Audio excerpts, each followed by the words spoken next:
Thank you. All right. Any other comments, Commissioner Cummings? Thank you, Chairman. I agree with the comments that were made by my colleagues earlier on Diversify and all the great work that they do, and the situations in Venice. I do want to revisit the Newport Beach issue, because I think I'm very concerned with what's happening there, and I've seen it in other communities where, Coastal Commission has a lot of things going on, and people try to, kind of undermine the Coastal Act, and in this instance, I'm just wondering if there's an opportunity. I know you're going to be engaged with the members who are being impacted, but I'm wondering if there's any opportunity for a cease and desist order to be issued against the city of Newport Beach in this instance. I mean, a 400% increase in slip fees, obviously it's coming as a huge shock, and it's actually making people potentially have to sell their boats. And I don't know in that instance, but I know people who live on their boats because it's the only affordable housing that they can find. And if I know if this came to somebody's attention, they couldn't afford it, it could impact their housing and push people into homelessness. And it just seems like a situation where this is a kind of egregious violation of their ability to adjust their fees.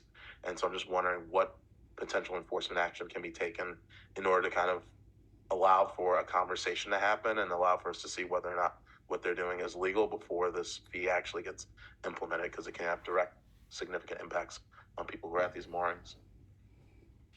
Thank you, Commissioner Cummings, for those comments. I mean, at this point, we've just heard about this, so I hesitate to even get into a discussion about what the solutions are before we have a chance to really understand the full, what action the city take. I think in the past, we generally haven't done permits on changes in fees, but it might be appropriate to do so. There's a lot of things we need to look into before we start talking about solutions.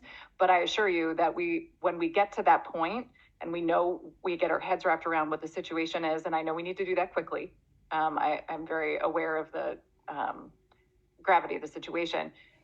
We will be looking at the full suite of options once we get to that point. I don't feel comfortable saying what we should do yet, because I don't understand the full depth of the problem yet. And that's why I'm asking, just because I know that there's people in the room who are concerned, and I'm also concerned, and so I appreciate that response. And then I guess at the same time, I think it's definitely worth looking into and better understanding why dock fees are so much less than mooring fees, because typically it's the opposite. Right. I mean, being on a mooring is much more challenging to access than being on a dock. And so I think it's worth also understanding that scenario, because it seems like there might be a need for us to intervene and get that rectified as well.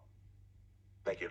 Just to follow up on my colleague, Commissioner Cummings, it's nonsensical. It doesn't make sense. To maintain a dock is far less expensive than a boat just being moored. It's nonsensical, and it feels like they're being pushed out, and it's intentional. And our obligation is for access, and this is absolutely the opposite of what should be happening. So we don't need to belabor the point, but I think you've got a lot of concern here on that one.